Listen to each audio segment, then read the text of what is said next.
Ang sikat ng araw sa Batangas ay may kakaibang init, isang uri ng init na nangangakong magbibigay buhay sa bawat dahon ng kape at sa bawat usbong ng pananim sa malawak na lupain ng Hacienda del Sol. Ngunit sa umagang yon, ang init ay tila naglalaman ng isang babala, isang bagay na tanging ang mga matatanda at pinakamatapat na manggagawa lamang ng asyenda ang nakakaramdam. Sa hardin, na napapalibutan ng mga rosas at orkidyas, magkahawak kamay na naglalakad sina Enrique, ang tagapagmana ng Hacienda del Sol, at ang kanyang magandang nobya na si Catherine. Si Enrique isang lalaking may malumanay na mga mata at ngiting nagpapakita ng kabaitan, ay nakatingin kay Catherine na para bang ito ang kanyang buong mundo. Kailangan ko nang umalis, patungong Maynila. Mahal ko. Malambing na sabi ni Enrique habang hinahaplos ang pisngi ni Catherine. May mahalagang pulong ako sa mga mamumuhunan. Huwag kang mag-alala, babalik ako kaagad. Gumiti si Catherine, isang ngiting kasing perpekto ng mga bulaklak sa paligid nila. Mag-iingat ka, Enrique.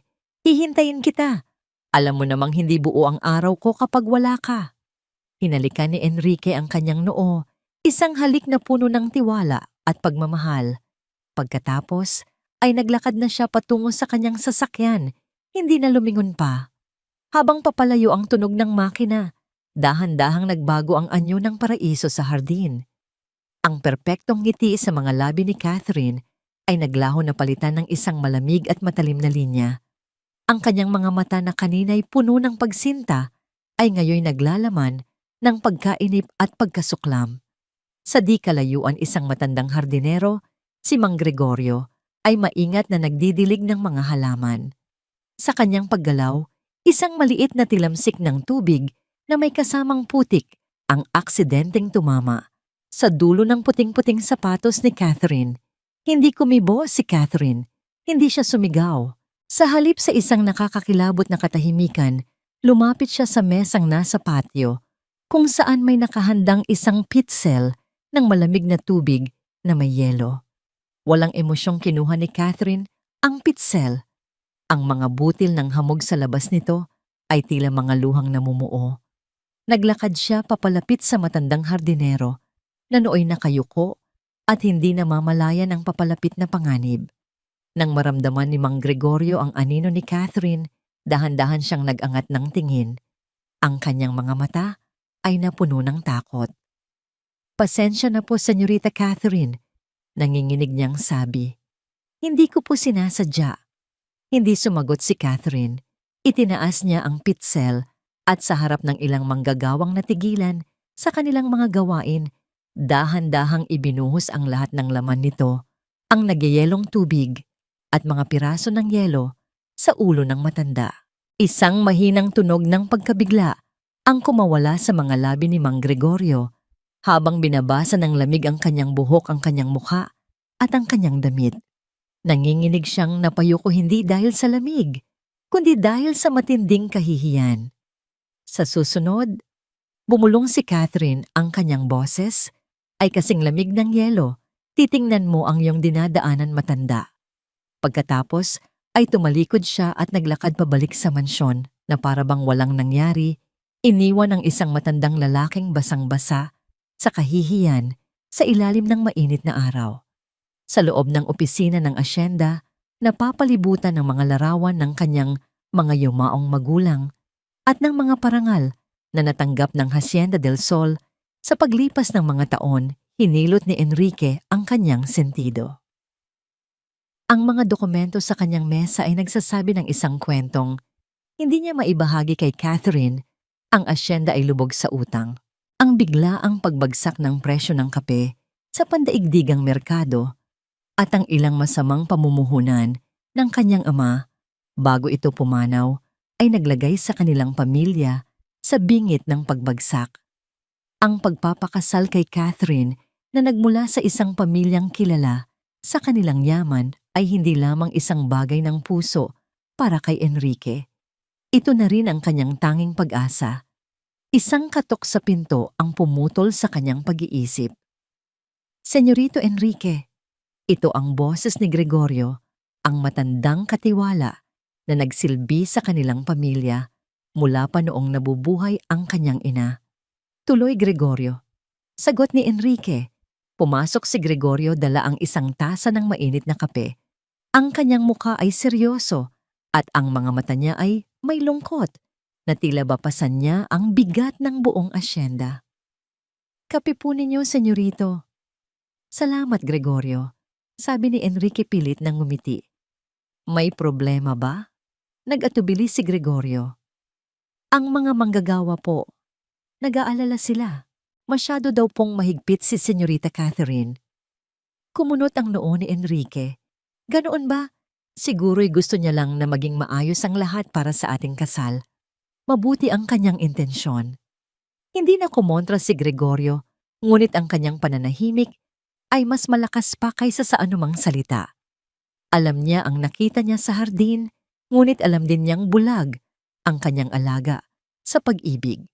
Nang gabing iyon, sa isang hapunan, na dinaluhan ng ilang malalapit na kamag-anak, masayang ibinalita ni Enrique ang kanilang engagement. Sa susunod na buwan, anunsyo niya habang hawak ang kamay ni Catherine at itinaas ito upang ipakita ang kumikinang na singsing.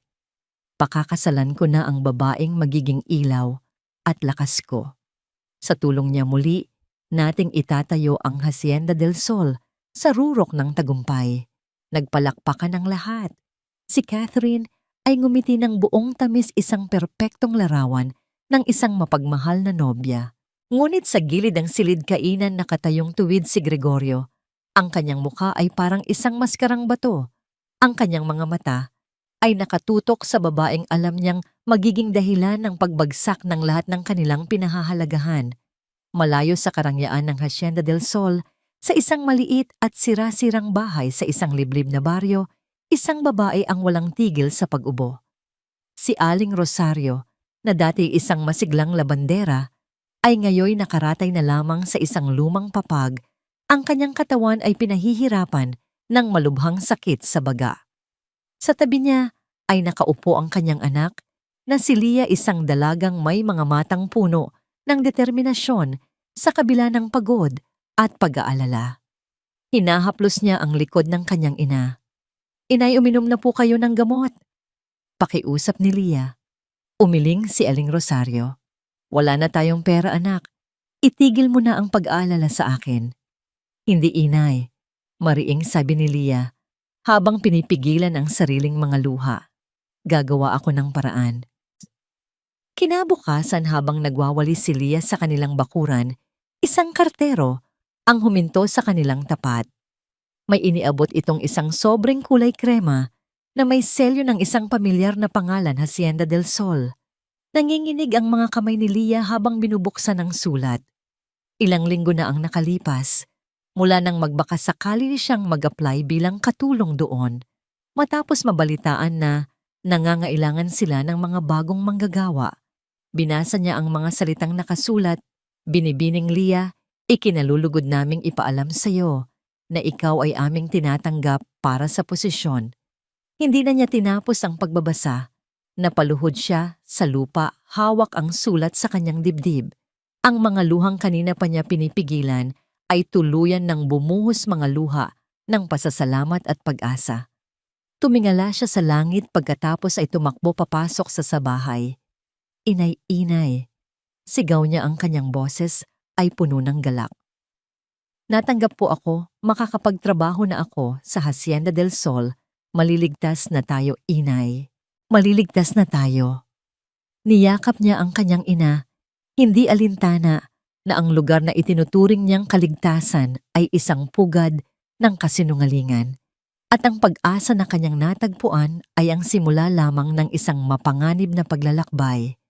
Ang malawak na tarangkahan ng Hacienda del Sol ay tila isang bibig na handang lumamon sa sinumang papasok dito. Para kay Lia na may daladalang isang maliit na bag na naglalaman ng lahat ng kanyang ari-arian, ito ang bibig na magpapakain sa kanyang nagugutom na pamilya. Huminga siya ng malalim, pinatatag ang kanyang loob at pumasok sa loob. Ang ganda ng asyenda ay nakamamangha isang mahabang daan na napapaligiran ng mga puno ng mangga, mga bukirin ng kape, sa di kalayuan, at ang marangyang mansyon sa gitna na tila isang palasyo. Ngunit sa likod ng ganda naramdaman niya agad ang isang bigat sa hangin, isang katahimikang hindi natural. Sinalubong siya ni Gregorio ang katiwala. Ang mga mata nito ay matalas, ngunit may bahid ng kabaitan. "Ikaw si Lia, hindi ba?" Tanong niya, ang boses ay magalang. "Opo, ako nga po, Ana," sagot ni Lia. "Ako si Gregorio. Halika, ituturo ko sa iyo ang iyong mga gawain at ang iyong magiging silid." Habang naglalakad sila sa malalawak na pasilyo ng mansyon, ipinakilala ni Gregorio si Lia sa ilang iba pang mga katulong. Lahat sila ay ngumiti sa kanya, ngunit ang mga ngiti ay hindi umabot sa kanilang mga mata. Mayroon silang ibinubulong na mga babala sa pamamagitan ng kanilang mga tingin. "Mag-ingat ka, manahimik ka, sumunod ka." Ang unang pasabog ay hindi nagtagal. Sa kanyang unang araw, habang tinuturuan si Lia kung paano ayusin ang mga punda ng unan sa sala, biglang pumasok si Catherine na may kunot sa noo. "Nasaan ang seda kong bandana? Ang kulay asul?" Tanong niya sa lahat, walang partikular na tinitingnan. Ang kanyang boses ay kalmado, ngunit may talim. Isang batang katulong na nagngangalang Nena ang mabilis na lumapit. "Senyorita, nilabhan ko po iyon kahapon. Inilagay ko po sa inyong cabinet sa pangalawang drawer." Lumakad si Catherine patungo sa isang salamin at sinuri ang kanyang sarili. "Sigurado ka? Dahil kung wala iyon doon, ibig sabihin ay nawawala. At kapag may nawawala sa pamamahay na ito, mayroon laging dapat managot." Namutla si Nena. "Sigurado po ako, senyorita." Naglakad palabas si Catherine at pagkaraan ng ilang sandali ay bumalik, hawak na ang asul na bandana. Tahimik ang lahat, inaakalang tapos na ang lahat. Ngunit huminto si Catherine sa harap ni Nena. "Naroon nga," sabi niya, ang boses ay halos isang bulong. "Pero ayokong isipin mong napakagaling mo. Ayokong isipin mong mas alam mo ang laman ng kwarto ko kaysa sa akin." Itinaas niya ang kamay at gamit ang dulo ng kanyang daliri, marahan niyang itinulak ang noo ni Nena. "Tandaan mo kung nasaan ka at kung sino ka." Ang simpleng pagtulak na yon ay mas masakit kaysa sa isang sampal. Napayuko si Nena, nanginginig ang mga labi at bumulong ng, "Opo, senyorita.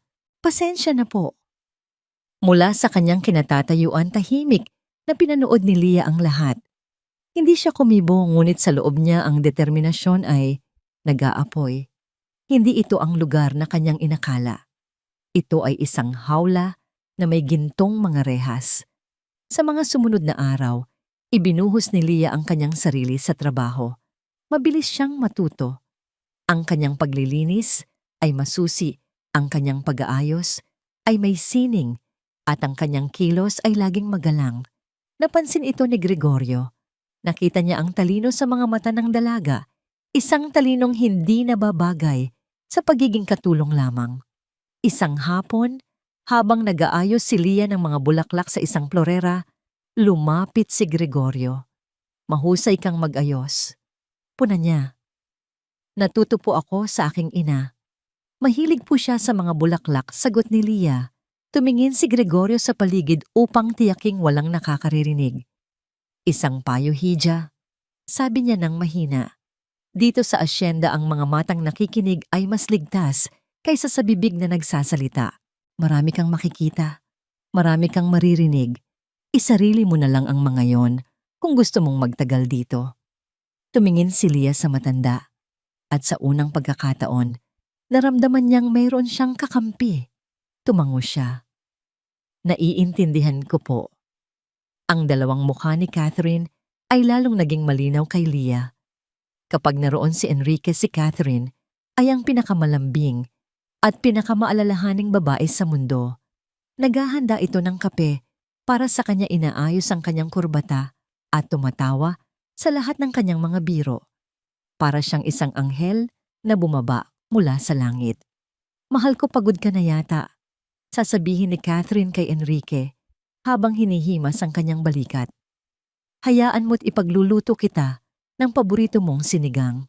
At si Enrique na puno ng pag-ibig ay hahalik sa kanya at sasabihing, ano na lang ang gagawin ko kung wala ka, Catherine? Ikaw ang buhay ng Hacienda del Sol. Ngunit sa sandaling tumalikod si Enrique o umalis para sa kanyang mga pulong sa Maynila, ang anghel ay nagiging isang demonyo. Ang malambing na boses ay nagiging matigas. Ang maalalahaning mga kamay ay nagiging handang manakit. Ang lahat ng manggagawa ay naglalakad na parang nasa ibabaw ng mga basag na bote, takot na makagawa ng kahit katiting na ingay na makakakuha ng kanyang atensyon. Isang gabi, habang nagpupunas si Leah ng mga mesa sa patio, narinig niya ang boses ni Catherine mula sa loob ng library. Akala ni Catherine ay nag-iisa siya. Nakikipag-usap ito sa telepono at ang boses niya ay, iba hindi ito ang boses na para kay Enrique at hindi rin ito ang boses na para sa mga katulong. Ito ay boses ng isang taong nakikipagkutsaba. Oo, maayos ang lahat, sabi ni Catherine sa kausap niya. Si Enrique, syempre nasa palad ko pa rin siya. Isang ngiti ko lang nakakalimutan na niya ang lahat ng problema sa pera. Napatigil si Leah sa kanyang ginagawa, ang basahan ay nanigkas sa kanyang kamay. Dahan-dahan siyang lumapit sa bintana, nagtatago sa dilim. Huwag kang mainip, Zoe. Nagpatuloy si Catherine at narinig ni Leah ang pangalan. Malapit na, ang kasal na lang ang hinihintay. Basta't naisuot ko na ang singsing at napirmahan ang mga papeles, ilang hakbang na lang at magiging atin na ang lahat. Ang buong Hacienda del Sol. Isang malamig na kilabot ang gumapang sa buong katawan ni Leah. Ang kanyang puso ay nagsimulang tumibok ng napakabilis. Hindi ito simpleng kasamaan lang. Ito ay isang plano, isang masalimuot at mapanganib na plano. Dahan-dahan siyang umatras bumalik sa anino. Ang kanyang paghinga ay nanginginig. Ang sulat na nagdala sa kanya ng pag-asa ay tila isa ng ngayong paanyaya sa isang bitag. At siya na pumasok para lamang iligtas ang kanyang pamilya ay nasa gitna na ngayon ng isang bagyo na hindi niya alam kung paano tatakasan. Ang umaga ay nagsimula sa isang nakabibinging katahimikan na mas masahol pa sa anumang sigaw. Naghahanda si Leah ng agahan sa kusina nang marinig niya ang malamig na boses ni Catherine mula sa itaas. Nasaan ang aguhon ko? Ang tanong ay bumaba sa hagdanan na parang isang piraso ng yelo. Agad na nagkatinginan ang mga katulong. Alam nila ang ibig sabihin ng tonong iyon. Ilang sandali pa, bumaba si Catherine. Suot ang isang mamahaling bata de banyo. Ang kanyang mukha ay isang perpektong maskara ng pag-aalala. Ang aguhon na pamana sa akin ng ina ni Enrique. Sabi niya, sapat na malakas para marinig ng lahat. Hindi ko yon basta-basta iniiwan kung saan-saan. At kagabi, bago ako matulog sigurado akong nasa ibabaw ito ng aking tokador. Ang kanyang mga mata ay dahan-dahang lumibot sa silid at huminto ang mga ito kay Leah. Ikaw, sabi ni Catherine, ang kanyang daliri ay hindi nakaturo, ngunit ang kanyang tingin ay sapat ng sandata. Ikaw ang huling pumasok sa aking silid kagabi para kunin ang bandeja ng tsaa. Naramdaman ni Leah ang panlalamig ng kanyang dugo. Senyorita, wala po akong kinuha. Mariin ngunit magalang niyang sagot. Inilabas ko lang po ang inyong pinagkainan. Ganoon ba? Ngumisi si Catherine, isang ngising hindi umabot sa kanyang mga mata. Isang mamahaling aguhon na may mga diamante. Madaling masilaw ang sinuman, lalo na ang isang taong nangangailangan. Ang paratang ay nakabitin sa hangin, mabigat at nakalalason. Ang ibang mga katulong ay napayuko, takot na madamay. Ngunit bago pa makasagot si Leah, isang boses ang pumagitna. Senyorita Catherine, si Gregorio ay nakatayo sa may pintuan ng kusina. May hawak na isang maliit at kumikinang na bagay sa kanyang palad. Pasensya na po sa abala. Nakita ko po ito sa sahig malapit sa gilid ng inyong kama, sa ilalim mismo ng alpombra. Baka po nahulog kagabi at hindi ninyo napansin. Ang paliwanag ay simple at lohikal. Ngunit ang paraan ng pagtingin ni Gregorio kay Catherine ay may ibang kahulugan. Para itong sinasabing, alam ko ang ginagawa mo. Itigil mo na. Sandaling natigilan si Catherine. Ang kanyang perpektong maskara ay tila nagkaroon ng maliit na lamat. Mabilis niyang kinuha ang aguhon mula kay Gregorio. Oo. Marahil nga. Sige na magpatuloy na kayo sa inyong mga ginagawa. Tumalikod siya at mabilis na umakyat pabalik sa kanyang silid. Dala-dala ang isang pagkatalong hindi niya inaasahan. Hindi nagsalita si Leah ngunit tumingin siya kay Gregorio nang may pasasalamat. Tumango lamang ang matanda, isang tahimik na kasunduan sa pagitan nilang dalawa. Ang unang lamat sa kapangyarihan ni Catherine ay lumitaw na. Upang pagaanin ang tensyon sa mansyon, niyaya ni Enrique si Catherine na tingnan ang isang lupain na balak niyang bilhin. Ito ay isang magandang piraso ng lupa sa tabi ng isang lawa, isang lugar na pinapangarap ni Enrique na tayuan ng isang maliit na resort. Tingnan mo, mahal ko, sabi ni Enrique habang iginagabay ang kamay sa tanawin. Dito itatayo natin ang isang lugar kung saan makakapagpahinga ang mga tao. Isang lugar na nagpapakita ng tunay na ganda ng Batangas. Ito ang pangarap ng aking ina. Ang kanyang mga mata ay nagniningning sa pangarap. Ngunit si Catherine ay hindi sa tanawin nakatingin. Nakatingin siya sa lupa. Gaano kalaki ang kikitain natin dito, Enrique? Tanong niya. Mataas ba ang halaga ng lupa sa lugar na ito? Pwede ba nating ibenta ito sa mga dayuhan sa doble o tripleng presyo kapag naitayo na ang resort? Nawala ang nangiti sa mga labi ni Enrique. Hindi yun ang punto, Catherine. Ito ay tungkol sa paglikha ng isang bagay na magtatagal, isang pamana. Ang pamana ay walang silbi kung hindi ito kumikita. Putol ni Catherine bago mabilis na binago ang kanyang tono nang makita ang pagkadismaya sa mukha ni Enrique. Ang ibig kong sabihin, mahal ko, ay kailangan nating maging praktikal. Para rin naman ito sa ating kinabukasan. Ngumiti siya ngunit para kay Enrique ang araw ay tila biglang nawalan ng kaunting liwanag. Ang lamat sa kanilang relasyon ay nagsisimula ng mabuo. Samantala, sa maalikabok na palengke ng kalapit na bayan, isang lalaking hindi pamilyar sa mga taga roon ang tahimik na nagmamasid. Siya si Daniel. Ang kanyang mukha ay seryoso, ang kanyang mga mata ay may matinding determinasyon. Sa kanyang kamay, hawak niya ang isang luma at kupas na litrato ng isang mas batang Catherine. Lumapit siya sa isang matandang nagtitinda ng gulay. Magandang araw po, Ale. Maaari po bang magtanong? Ano yon, iho? Maingat na ipinakita ni Daniel ang litrato. May nakakakilala po ba kayo sa babaeng ito? Dati po silang nakatira dito, pamilya Benson. Tinitigan ng matanda ang litrato. Ang kanyang mga mata ay nanliit. Benson, oh. Kilala ko ang pamilyang yan. Ibinalik niya ang litrato at ang kanyang boses ay bumaba. Matagal na silang umalis. Pagkatapos ng gulo. Gulo po? Tanong ni Daniel, pinapanatiling kalmado ang kanyang boses. Nagkibit balikat ang matanda at umiwas ng tingin. Isang masamang pangyayari, isang dalaga ang naaksidente.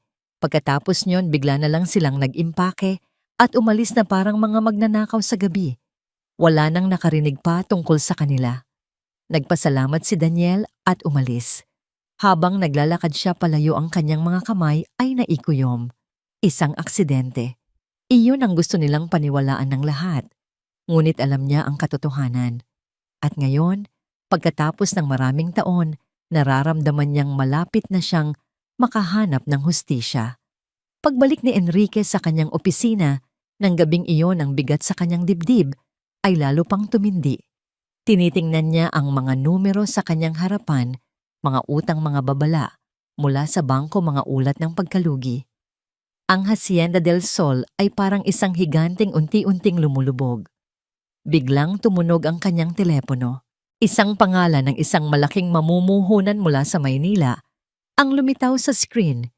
Ito ang taong inaasahan niyang magliligtas sa kanila. Mabilis niya itong sinagot. Mr. Chua, napatawag po kayo. Masiglang bati ni Enrique. Ngunit ang boses sa kabilang linya ay malamig at formal. Pagkatapos ng ilang minutong pag-uusap, ang mukha ni Enrique ay unti-unting namutla. Ang pag-asa sa kanyang mga mata ay napalitan ng kawalan ng paniwala. At pagkatapos ay ng desperasyon. Halos pabulong niyang sabi, Bakit? Bakit kayo aatras sa usapan? Pero nakasalalay dito ang lahat. Ito na ang huling pag-asa namin. Narinig niya ang huling sagot mula sa kabilang linya at pagkatapos ay ang tunog ng pagbaba ng telepono. Nanatiling hawak ni Enrique ang telepono sa kanyang tainga, nakatitig sa kawalan. Ang katahimikan sa opisina ay nakakabingi. Pagkatapos sa isang iglap, ang lahat ng kanyang pinipigilang pag-aalala at takot ay sumabog. Isang malakas na kalabog ang umalingaw-ngaw sa silid nang buong lakas niyang ibagsak ang kanyang kamao sa mesang gawa sa nara. Ang huling sinag ng pag-asa ay naglaho na. Siya ay nag-iisa, napapalibutan ng anino ng nakaraan ng kanyang pamilya at nasa bingit ng pagkawala ng lahat ng kanilang pinaghirapan. Upang maipakita sa mga kaibigan at kasosyo sa negosyo na matatag pa rin ang Hacienda del Sol, sa kabila ng mga bulong-bulungan, nagdaos si Enrique ng isang maliit na salo-salo sa mansyon. Maliwanag ang mga ilaw sa hardin, maririnig ang mahinang tugtugin ng isang string quartet, at ang mga bisita na pawang elegante ang mga kasuotan ay may hawak na mga kopita ng mamahaling alak. Si Catherine ang reyna ng gabi. Bawat galaw niya ay may grasya, bawat ngiti ay nangaakit. Nakakapit siya sa braso ni Enrique, ang perpektong larawan ng isang mapagmahal at sumusuportang nobya. Ngunit sa ilalim ng kanyang kagandahan, ang isang bagyo ay nag-aalimpuyo, naghihintay lamang ng tamang sandali upang magpakawala ng kidlat. Ang sandaling iyon ay dumating sa anyo ng isang aksidente. Sa kanyang paglalakad, aksidenteng natabig ni Catherine ang kanyang sariling kopita. Ang pulang alak ay tumapon at kumalat na parang dugo sa puting-puting sahig na gawa sa marmol.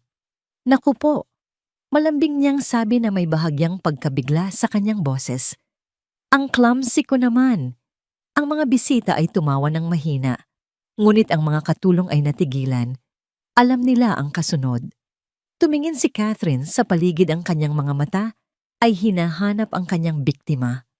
At nakita niya si Leah na tahimik na nag-aayos ng mga platito sa isang mesa sa gilid. Leah! Tawag ni Catherine, ang kanyang boses ay malinaw at tumatagos sa mahinang tugtugin. Halika rito. Lahat ng mata ay napunta kay Leah habang siya ay lumalapit. Ang kahihiyan ay nagsimulang gumapang sa kanyang mga pisngi. Pakilinis ito. Utos ni Catherine, itinuturo ang natapong alak. Isang katulong ang akmang kukuha ng trapo at balde, ngunit itinaas ni Catherine ang kanyang kamay upang pigilan ito. Hindi, sabi niya, ang kanyang mga mata ay nakatitig ng diretso kay Leah. Ayokong magasgasan ng sahig. Gamitin mo ang iyong mga kamay at isang panyo. Ang buong lugar ay natakpan ng isang nakabibinging katahimikan. Ang mga bisita ay nag-iwasan ng tingin, hindi sigurado kung ano ang kanilang nasasaksihan. Maging ang musika ay tila humina. Ang utos ay hindi lamang tungkol sa paglilinis. Ito ay isang lantarang pagpapahiya. Nag-aapoy sa hiya ang buong katauhan ni Leah. Ang bawat hibla ng kanyang pagkatao ay gustong tumanggi, gustong tumakbo, gustong sumigaw. Ngunit sa kanyang isipan, biglang lumitaw ang mukha ng kanyang ina, mahina, may sakit at umaasa sa kanya. Para sa kanyang ina, kaya niyang tiisin ang lahat. Dahan-dahan siyang lumuhod. Sa harap ng mayayamang bisita, sa ilalim ng mapanuring tingin ni Catherine, kinuha niya ang kanyang panyo mula sa bulsa At gamit ang kanyang nanginginig na mga kamay, sinimulang punasan ang malagkit at mapulang alak sa malamig na marmol. Hindi nakatiis si Enrique. Lumapit siya kay Catherine. Catherine, hindi ba't masyado naman yon? Bulong niya ang kanyang boses ay puno ng pagkailang. Isang aksidente lang naman. Hinawakan ni Catherine ang braso ni Enrique at ngumiti ng matamis isang ngangiting para lamang sa kanya. Kailangan nilang matuto ng disiplina, mahal ko. Bulong niya pabalik. Ang tagumpay ng asyenda ay nakasalalay sa kaayusan. Ito ay isang simpleng aral sa pananagutan. Huwag kang mag-alala. Alam ko ang ginagawa ko. Ang paliwanag bagamat may talim ay binalot sa mga salitang may kinalaman sa negosyo at tagumpay ang mga bagay na pinaka-ikinababahala ni Enrique. Napabuntong hininga na lamang siya at tumango sinusubukang kumbinsihin ang sarili na tama si Catherine kahit na ang eksenang nasa harap niya ay sumisigaw na mali. Matapos ang insidente nakita ni Gregorio si Lia na tahimik na naghuhugas ng kanyang mga kamay sa banyo ng mga tauhan. Ang kanyang mga balikat ay nakakrus at ang kanyang muka ay walang emosyon, ngunit nakita ng matanda ang sakit sa kanyang mga mata. Ang ina ni Senyorito Enrique si Senyora Aurora. Panimula ni Gregorio ang kanyang boses ay mahina at puno ng respeto. Isa siyang tunay na ginang. Itinuturing niyang pamilya ang lahat ng tao rito. Kapag may nagkakamali, kinakausap niya ito ng pribado, hindi ipinapahiya sa harap ng iba.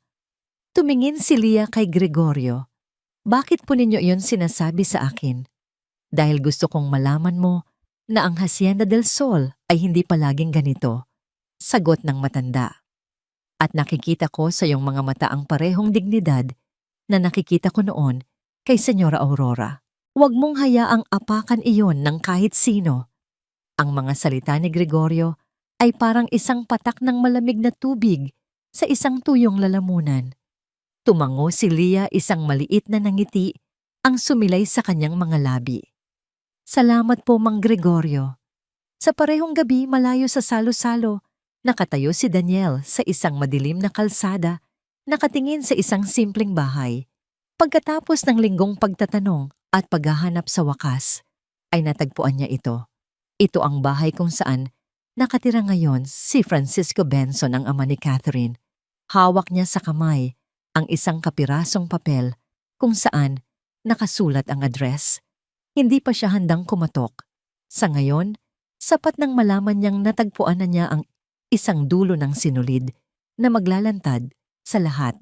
Nang matapos ang salo-salo at ang mga bisita ay nagsimula ng mag-uwian na bala, si Lia sa pagliligpit ng mga pinagkainan nang biglang tumunog ang kanyang lumang telepono. Isang hindi rehistradong numero. Kinabahan siya. Hello, Say, sagot niya. Ang boses sa kabilang linya ay ang kanyang tiyahin mula sa probinsya at ito ay puno ng pag-aalala. Lia, ang nanay mo, isinugod namin siya sa ospital kaninang hapon. Inatake na naman ng hika, pero mas malubha ngayon. Sabi ng doktor kailangan niya ng mas mahusay na gamot at oxygen.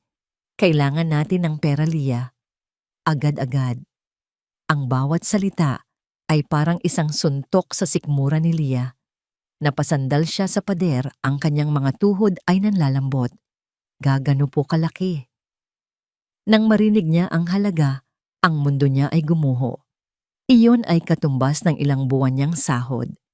Pagkatapos niyang ibaba ang telepono, pumasok si Catherine sa kusina.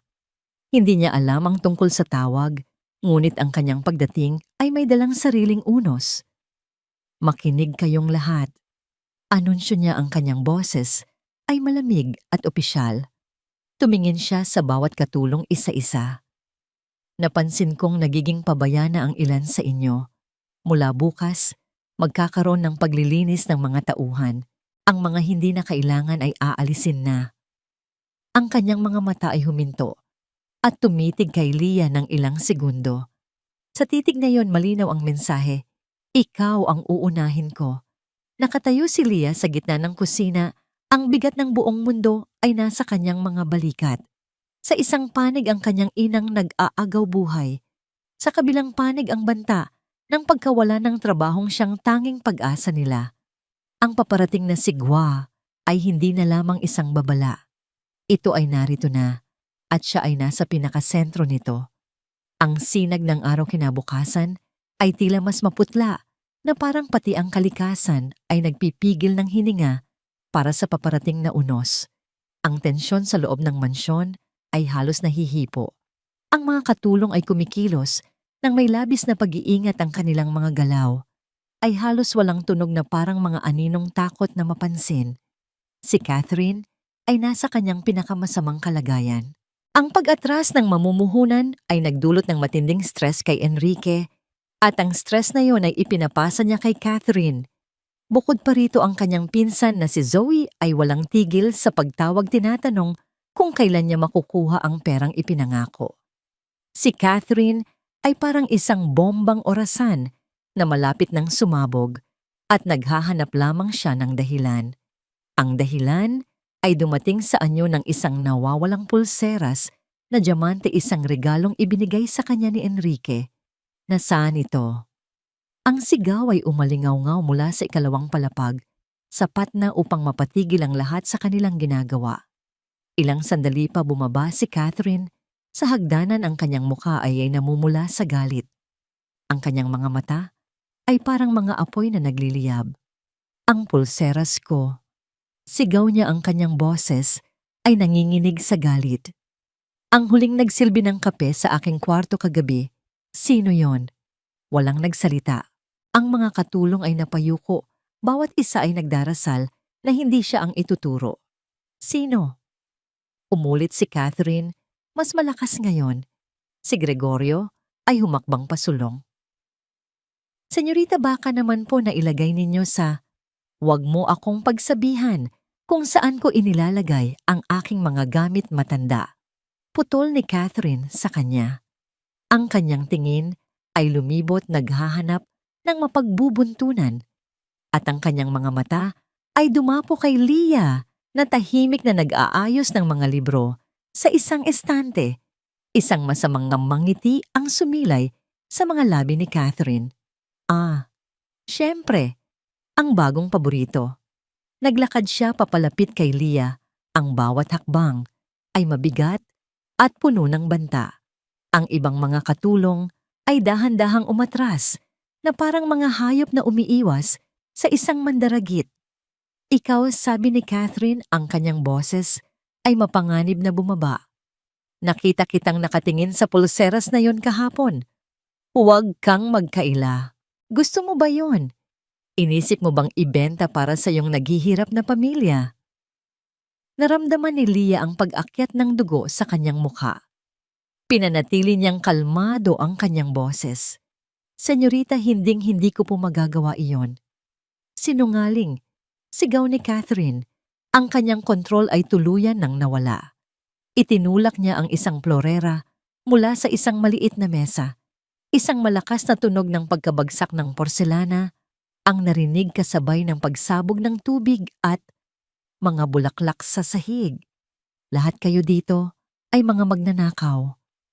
Mga walang utang na loob. Pinapakain ko kayo binibihisan. Pero ano ang iginaganti ninyo? Pagnanakaw. Itinulak niya si Nena, ang batang katulong na natumba sa isang upuan. Sinigawan niya ang kusinera.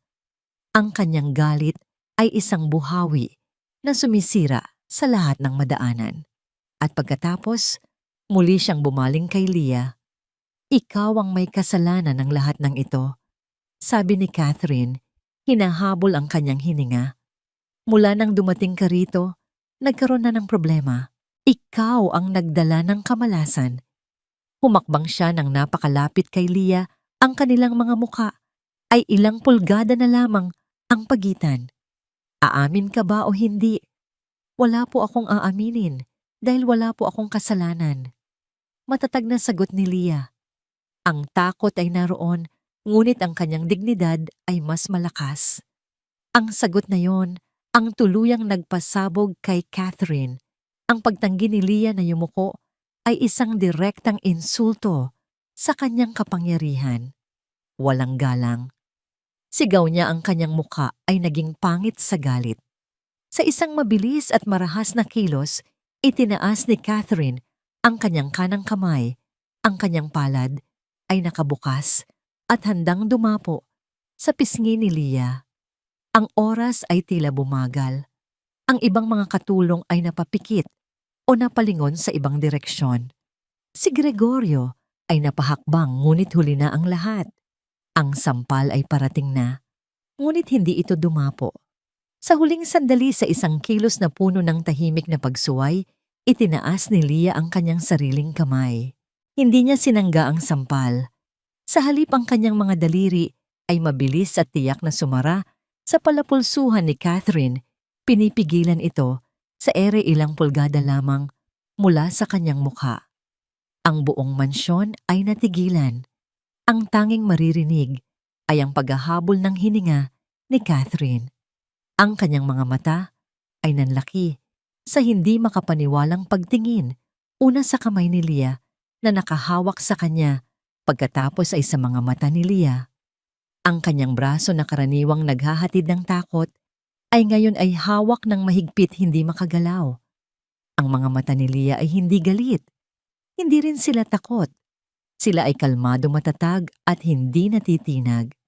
Sa mga matang yon, nakita ni Catherine ang isang bagay na hindi pa niya nakikita dati, mula sa isang katulong, isang pader na hindi niya kayang sirain. Bitiwan mo ako. Bumulong si Catherine. Ang kanyang boses ay nanginginig sa pinaghalong galit at kahihiyan. Hindi gumalaw si Leah. Ang kanyang pagkakahawak ay nanatiling matatag. Sinabi kong bitiwan mo ako. Sigaw ni Catherine. Sinusubukang bawiin ang kanyang kamay, ngunit ang lakas ni Leah na hinubog ng taon ng pagtatrabaho ay mas malakas kaysa sa inaasahan niya. Ang eksena ay parang isang nakapirming larawan, ang mayaman at makapangyarihang nobya na nahuli sa akto ng kalupitan at ang hamak na katulong na sa isang iglap ay nagpakita ng kapangyarihang hindi inaasahan ng sinuman. At sa sandaling iyon ng matinding tensyon, isang anino ang nahulog sa may pasukan. Isang tunog ng pagbukas ng pinto ang narinig na sinundan ng isang yapak na pamilyar sa lahat. Bumalik si Enrique mula sa kanyang dapat sanang maagang biyahe. May naiwan siyang importanteng dokumento sa kanyang opisina. Pumasok siya sa sala, handa na sanang batiin ang lahat. Ngunit natigilan siya. Ang kanyang paningin ay dumapo sa gitna ng silid. Ang kanyang mga mata ay nanlaki. Ang kanyang paghinga ay naputol. Ang kanyang isipan ay hindi agad maproseso ang kanyang nakikita. Ang kanyang magandang, malambing at mapagmahal na nobya, si Catherine, ay may nakataas na kamay na para bang mananampal. At ang bago nilang katulong si Leah ay matapang na nakahawak sa palapulsuhan nito, pinipigilan ng karahasan. Ang ekspresyon sa mukha ni Enrique ay nagbago, mula sa pagkalito patungo sa pagkabigla, at sa wakas, sa isang bagay na mas malalim at mas nakakabagabag, ang unang binhi ng isang terrible at masakit na pagdududa. Ang katahimikan sa sala ay nabasag lamang ng mahinang pagklik ng pinto na isinara ni Enrique. Ang tunog, bagamat mahina, ay umalingaw-ngaw na parang isang putok ng baril. Sa isang iglap, tila nagising ang lahat mula sa isang masamang panaginip. Agad na binawi ni Catherine ang kanyang kamay mula sa pagkakahawak ni Leah. Ang kanyang mukha ay dumaan sa sunod-sunod na emosyon, pagkabigla, kahihiyan, at pagkatapos ay isang mabilis na pagtatangka na bawiin ang kontrol. Ngumiti siya, isang nangiting pilit at nanginginig. Enrique, mahal ko, anong ginagawa mo rito? Akala ko'y umalis ka na.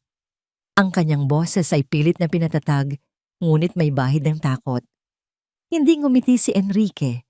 Ang kanyang mga mata ay lumipat mula kay Catherine patungo kay Leah at pagkatapos ay sa nagkalat na basag na plorera sa sahig. Ang kanyang tingin ay malamig at mausisa. Ano? Ang nangyayari dito? Tanong niya, ang kanyang boses ay kalmado ngunit may bigat. Mabilis na umarte si Catherine. Itinuro niya si Leah ang kanyang daliri, ay nanginginig. Ang babaeng ito, Enrique Bastos, siya, sinisigawan niya ako. At nang sawayin ko siya, tingnan mo, tinangka niya akong saktan. Ang akusasyon ay napakabilis at puno ng drama.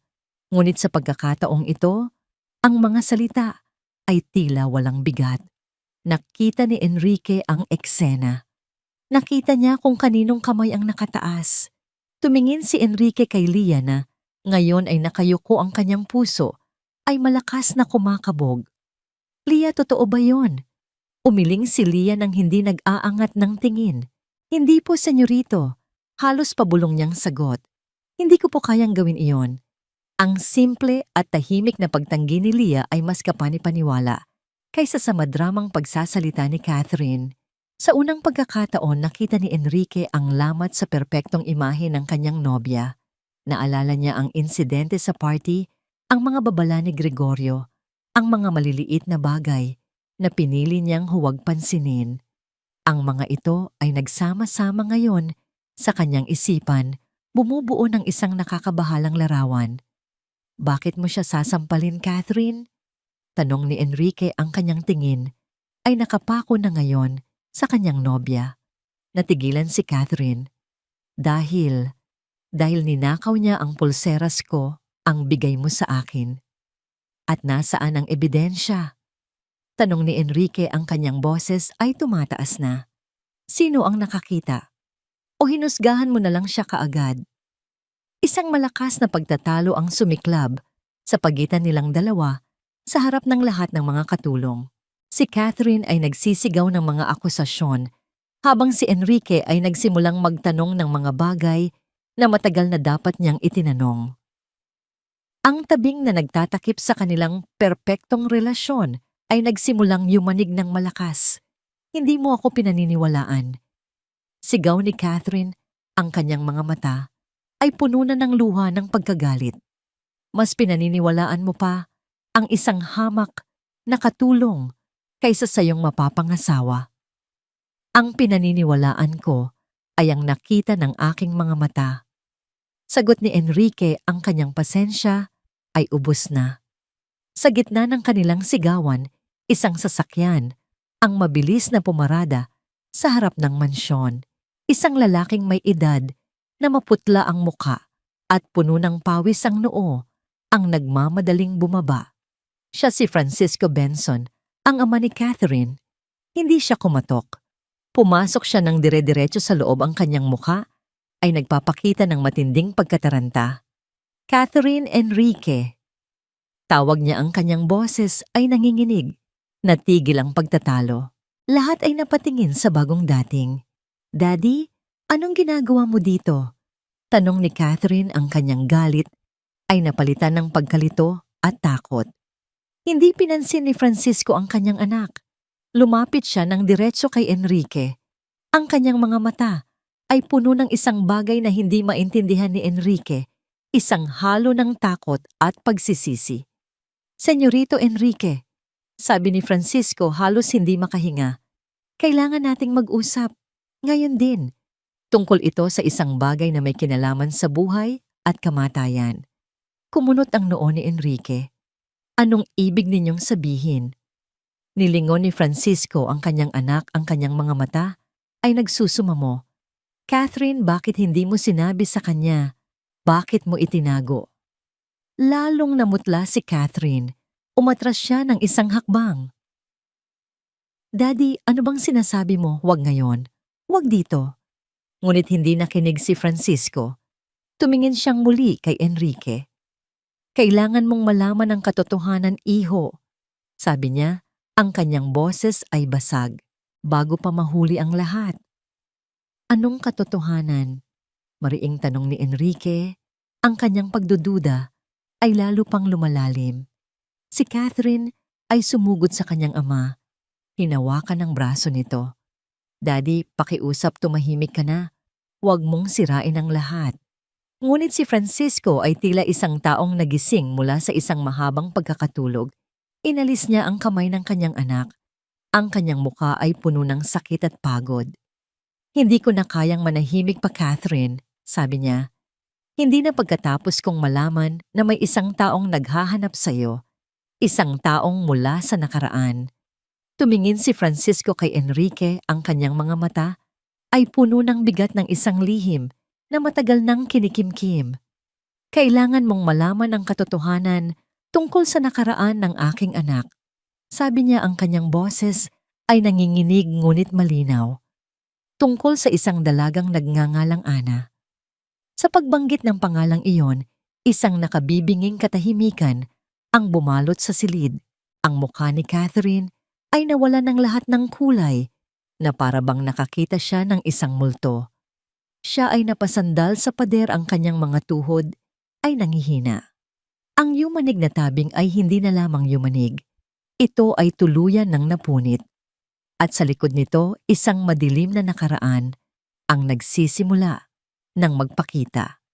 Ang pangalang Ana ay nanatiling nakabitin sa hangin, mabigat at puno ng kahulugan. Para kay Enrique, isa lamang itong pangalan.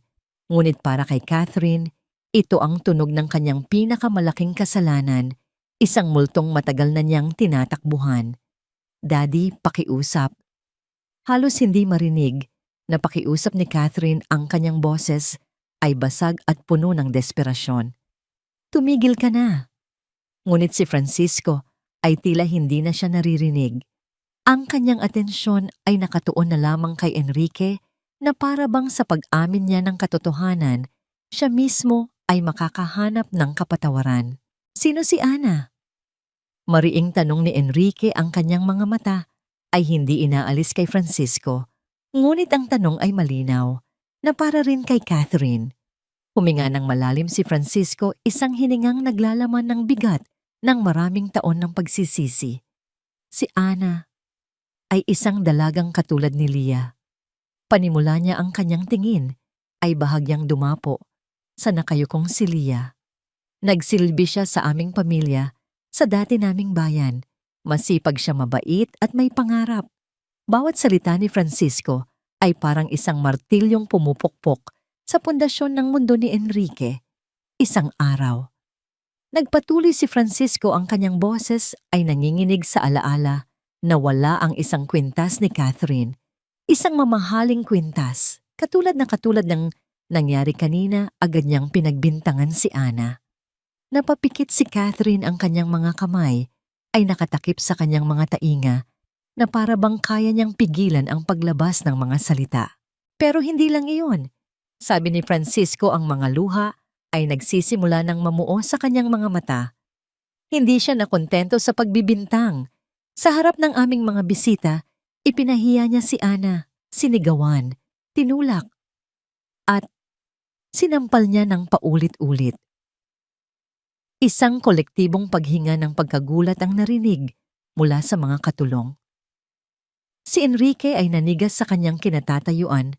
Ang kanyang mukha ay isang maskara ng hindi makapaniwalang pagkasuklam. Natakot si Ana. Basag na ang boses ni Francisco. Tumakbo siya. Tumakbo siya palabas ng bahay, umiiyak, marahil ay para magsumbong o para lang makalayo sa kahihiyan. Pero sa kanyang pagmamadali, hindi niya nakita ang hagdanan sa labas. Nahulog siya. Ang kwento ay huminto. Ang katahimikan sa silid ay masakit. Isinugod namin siya sa ospital. Halos pabulong na pagpapatuloy ni Francisco. Ngunit huli na ang lahat. Ang kanyang ulo ay tumama ng malakas sa semento.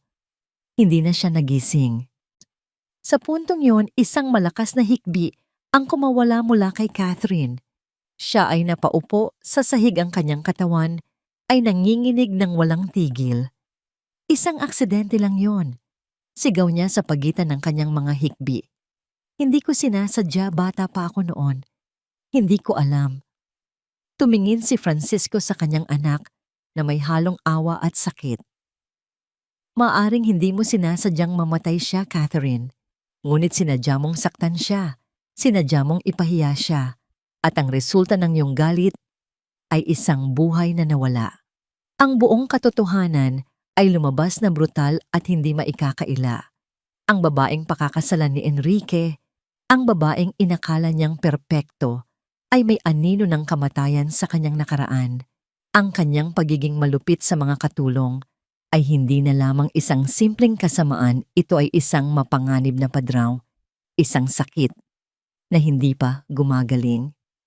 Lumapit si Enrique kay Catherine na ngayoy nakahandusay sa sahig. Umupo siya sa kanyang harapan, ngunit hindi niya ito hinawakan.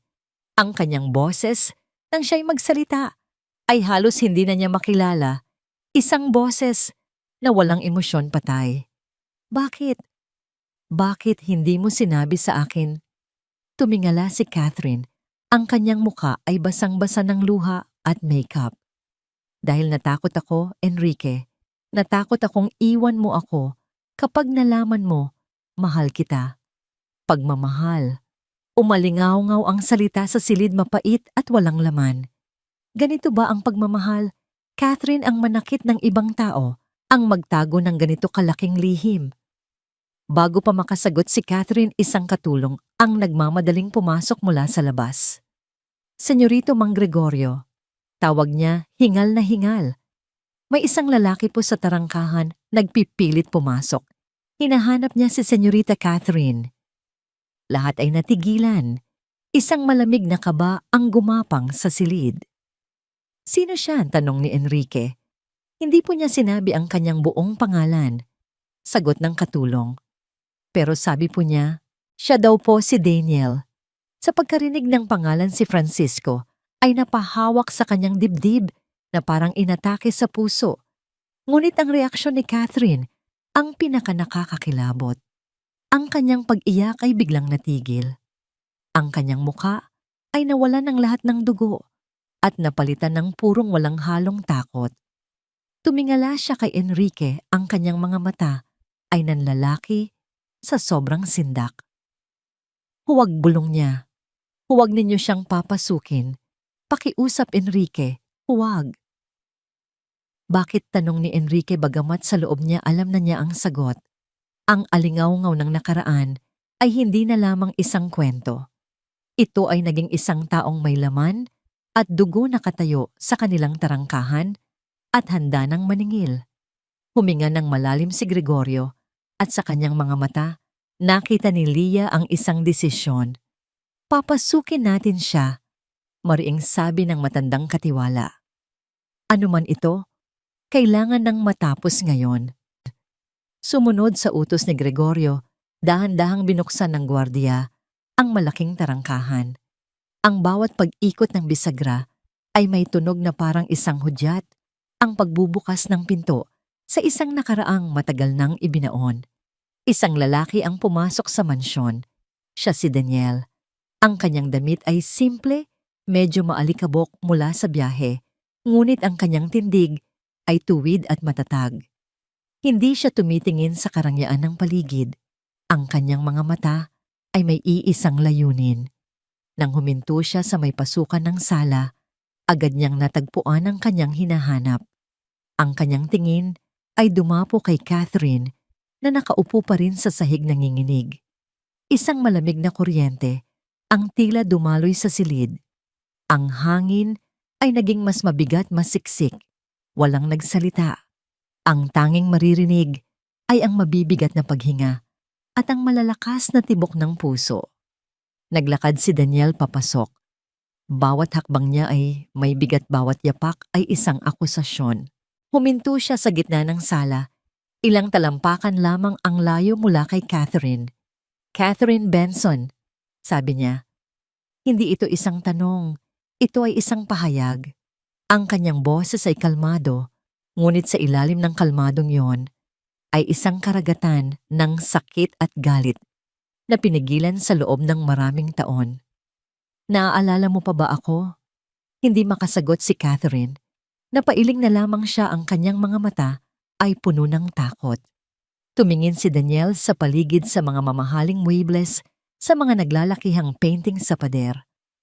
Isang magandang buhay, sabi niya, may bahid ng pait sa kanyang boses. Isang buhay na ipinagkait sa kapatid ko. Muli siyang bumaling kay Catherine. Ang kanyang mga mata ay nag-aapoy. Alam mo ba kung ano ang huling sinabi sa akin ni Ana? Sinabi niya, "Kuya, pag-iipunan ko ang pag-aaral mo. Gusto kong maging inhinyero ka." Pangarap niya iyon para sa akin. Pangarap na tinapos mo dahil lang sa isang nawawalang kwintas. Hindi ko sinasadya. Paulit-ulit na bulong ni Catherine. Hindi sinasadya o malingaw-ngaw ang boses ni Daniel. Mas malakas na ngayon. Ang kalmadong maskara ay nagsisimulang magkalamat. Hindi mo ba sinasadyang ipahiya siya? Hindi mo ba sinasadyang itulak siya?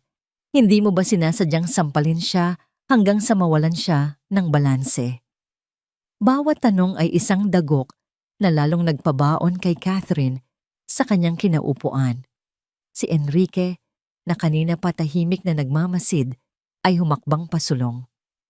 "Sino ka?" tanong niya kay Daniel. Tumingin si Daniel kay Enrique at sa unang pagkakataon, nakita ni Enrique ang lalim ng sakit sa mga mata nito. "Ako ang kuya ni Ana," sagot niya. "Ako ang naiwan upang dalhin ang bigat ng kanyang mga pangarap na hindi natupad. Ako ang tinig na hindi mo narinig dahil abala kang magmahal sa isang mamamatay tao." Ang huling mga salita ay tumama kay Enrique na parang isang sampal. Hindi iyan totoo. Sigaw ni Catherine sa wakas ay nagkaroon ng lakas ng loob. Isang aksidente ang nangyari. Iyon ang sinabi ng pulis. Ngumisi si Daniel, isang ngising walang bahid ng saya. Ang pulis na binayaran ng iyong ama para manahimik. Ang mga saksing biglang nagbago ng kanilang mga testimonya. "Huwag mo akong itulad sa kanila, Catherine. Hindi ako nabibili." Ang komprontasyon ay umabot na sa sukdulan. Si Francisco ay napasandal sa isang pader, ang muka ay nakatakip sa kanyang mga kamay, nahihiya. Ang mga katulong ay nagsisiksikan sa isang sulok, mga tahimik na saksi sa paglalantad ng katotohanan. Sa gitna ng kaguluhan, sa desperasyong makatayo at makatakas, gumapang si Catherine papalapit sa isang silya para gamiting suporta. Sa kanyang pagmamadali, nasagi niya ang isang maliit na mesa sa tabi nito. Ang mga bagay sa ibabaw nito, isang libro, isang baso, at ang kanyang telepono ay nahulog sa sahig. Isang malakas na kalabog. Walang pumansin sa libro o sa basag na baso. Ngunit ang telepono na bumagsak ng nakaharap ay biglang umilaw. Isang mensahe ang lumitaw sa screen, maliwanag at malinaw para makita ng sino mang malapit. "Zoe, kumusta na?" Anong sabi ni Enrique sa problema sa pera? Handa na ba ang plan B? Kung aatras siya sa kasal, gamitin mo na ang recording tungkol sa nanay niya. Ang mensahe ay nakita ni Leah. Dahil sa kanyang posisyon, siya ang pinakamalapit sa nahulog na telepono. Ang kanyang mga mata ay nanlaki. Recording tungkol sa nanay niya, ang ina ni Enrique, na alam niyang sagrado para dito. Bago pa man siya makagalaw, si Enrique na nagkataong napatingin sa sahig, ay nakita rin ang screen. Lumakad siya papalapit, ang kanyang mga hakbang ay dahan-dahan na parang hindi siya sigurado kung ano ang kanyang nakikita. Yumuko siya at dinampot ang telepono. Ang kanyang mga mata ay paulit-ulit na binasa ang mensahe. Ang bawat salita ay parang isang lason na dahan-dahang kumakalat sa kanyang sistema. Plan B. Recording tungkol sa nanay niya. "Enrique, huwag." Nisigaw ni Catherine. Sinusubukang tumayo, ang kanyang muka ay puno na ngayon ng isang bagong uri ng takot. Isang takot na mas malala pa kaysa sa pagdating ni Daniel. "Akin na yan, pribadong pag-uusap yan." Ngunit hindi siya pinansin ni Enrique. Ang kanyang buong mundo ay nakasentro na lamang sa maliit na screen sa kanyang kamay. Itinaas niya ang kanyang tingin mula sa telepono at tumingin kay Catherine. Ang galit at pagkadismaya na naramdaman niya kanina ay wala na. Ang napalitan dito ay isang bagay na mas malalim, mas masakit At mas nakakatakot, ito ay ang itsura ng isang taong tuluyang nawasak. Anong recording? Tanong niya ang kanyang boses. Ay isang mahinang bulong. Halos hindi marinig. Ngunit sa katahimikan ng silid ito ay umalingaw-ngaw na parang isang kulog. Catherine, anong recording ang sinasabi dito? Ang tanong ni Enrique ay binitin sa hangin malamig at matalim na parang isang patalim. Anong recording? Ang silid na kanina'y puno ng mga akusasyon tungkol sa nakaraan ay biglang natahimik na katuon sa isang bagong misteryo na mas personal at mas masakit para kay Enrique. Si Daniel ay bahagyang umatras ang kanyang personal na misyon ay pansamantalang naisantabi ng isang mas malaking drama na nagaganap. Si Francisco ay nag-angat ng tingin, ang kanyang mukha ay nagpapakita ng pagkalito. Si Catherine ay parang isang hayop na nasukol.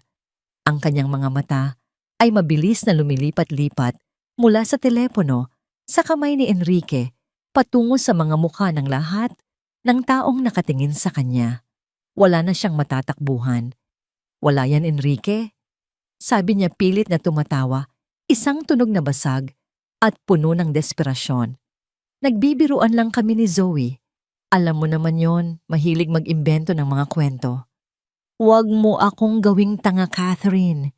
Sagot ni Enrique, ang kanyang boses ay nanatiling mapanganib na kalmado. Ang kanyang mga daliri na bihasa sa pagpindot ng mga numero sa negosyo ay mabilis na nag-navigate sa telepono. Kung biro lang ito, hindi ka matatakot na ipakita sa akin. Dahil sa taon ng kanilang relasyon, alam ni Enrique ang password ni Catherine. Isang simpleng kombinasyon ng kanilang mga kaarawan. Ilang pindot lang at ang telepono ay bukas na. Huwag sigaw ni Catherine, sumusugod pa sulong na para bang kaya pa niyang agawin ang telepono. Ngunit si Gregorio, sa isang mabilis na kilos, ay humarang sa kanyang daraanan, isang matandang pader na hindi niya kayang lampasan. Sa folder ng mga audio file, isang file, ang agad na nakakuha ng pansin ni Enrique. Ito ay may titulong simple, ngunit nakakakilabot, Plan B, Sigurista. Ang kanyang puso ay dumadagundong sa kanyang dibdib. Isang bahagi niya ang gustong ihagis ang telepono at kalimutan ang lahat. Ngunit ang mas malaking bahagi niya ay kailangang malaman ang katotohanan, gaano man ito kasakit. Tumingin siya sa huling pagkakataon kay Catherine. Ang kanyang mga mata ay nagsusumamo. Enrique, pakiusap. Huwag mong pakinggan. Masisira tayo. Ang tanong, Catherine, sagot ni Enrique, ay kung meron pa bang natitirang pwedeng sirain. Itinaas niya ang volume ng telepono sa pinakamalakas nitong setting at pinindot ang play. Isang katahimikan. At pagkatapos, isang boses ang pumuno sa buong silid. Ang boses ni Catherine, malinaw at walang bahid ng pag-aalinlangan. Ngunit hindi ito ang boses na kilala ni Enrique. Ito ay boses ng isang estranghero, isang boses na malamig, mapanlinlang at puno ng kasakiman. Siyempre naman, Zoe, akala mo ba papakasalan ko siya dahil lang sa pag-ibig? Don't be naive. Ang Hacienda del Sol ang habol natin dito. Kapag kasal na kami, sa akin na ang kalahati ng lahat. At sa oras na makuha natin ang kontrol sa kumpanya, papalitan natin ang lahat ng board members. Tayo na ang magpapatakbo. Isang mahinang tunog ng pagkagulat ang narinig mula sa mga katulong. Si Enrique ay nanatiling hindi gumagalaw, ang kanyang mukha ay parang isang estatwang gawa sa bato. Ang recording ay nagpatuloy. Ito ang boses ni Zoe. Paano kung magbago ang isip niya? Paano kung malaman niya ang tungkol kay Ana? At sumagot si Catherine, ang kanyang tawa ay malamig at nakakakilabot. Diyan na papasok ang plan B ko. Naaalala mo ba noong nagpunta ako sa ospital kasama ang nanay niya bago ito mamatay? Mayroon akong recording ng pag-uusap nila ng doktor. Ang totoo, may malubhang sakit sa pag-iisip ang matanda na itinago nila sa lahat. Isang medical condition na kung lalabas ay sisira sa reputasyon ng pamilya nila. Gagamitin ko iyon laban kay Enrique kung susubukan niyang kumawala. Isang pindot ko lang at ang pangalan ng mga Del Sol ay magiging putik. Ang huling mga salita ay parang isang bombang sumabog sa gitna ng silid. Ang ina ni Enrique, ang kanyang pinakamamahal na ina na inalalagaan niya hanggang sa huling hininga.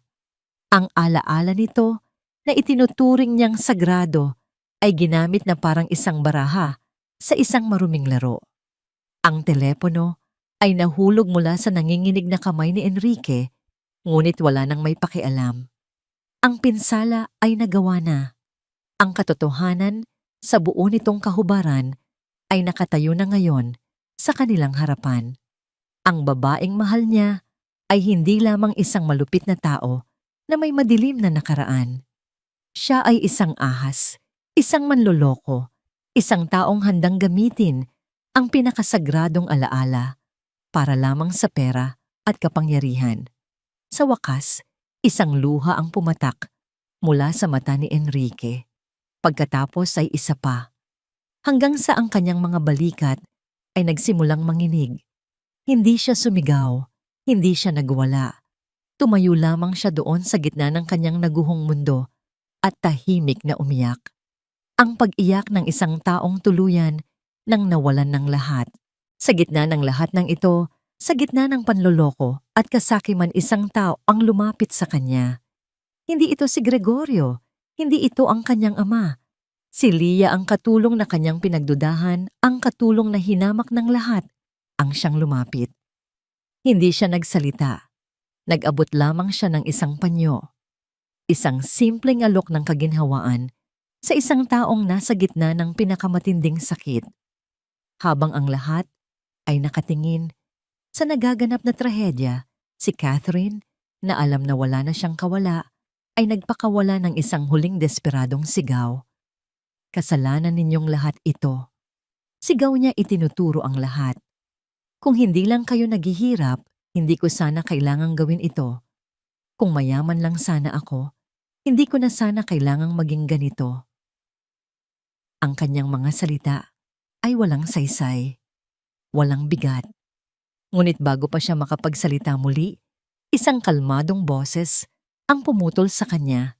Ito ay si Daniel. Hindi pa tayo tapos, Catherine. Sabi niya, ang kanyang mga mata ay muling nag-aapoy sa kanyang orihinal na misyon.